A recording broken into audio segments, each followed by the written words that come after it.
Today we're diving into SuperAGI, an open source AI agent framework that's been generating some buzz. But does it live up to the hype? Let's unpack its features, usability, and whether it's truly worth your time. SuperAGI positions itself as a comprehensive framework for building AI agents. And right off the bat, it's clear that it's designed for developers who want to create intelligent systems. The interface is sleek, which is a plus, but I found myself wishing for more detailed documentation to really understand how to maximize its potential.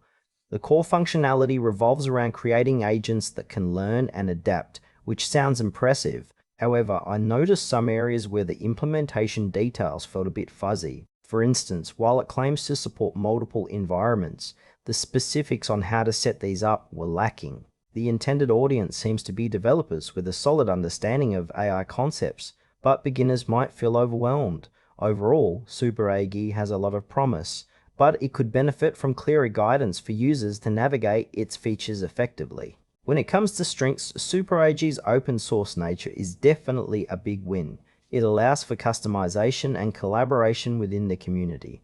The potential for creating versatile AI agents is exciting, especially for those who want to push the boundaries of what AI can do. On the flip side, there are some noticeable drawbacks. The documentation is not as comprehensive as it should be, which can lead to frustration, especially for those just getting started. Additionally, without a clear support system, users may feel lost at times. Pricing isn't a concern since it's open source, but the steep learning curve may deter casual users. This framework might be best suited for experienced developers who are comfortable navigating complex systems, while newcomers might want to consider simpler alternatives. In conclusion, SuperAGI has a lot of potential for developers looking to build sophisticated AI agents. However, the lack of clear documentation and support might make it challenging for beginners. If you're an experienced developer eager to experiment, it's worth a try. Otherwise, you might want to explore easier options first.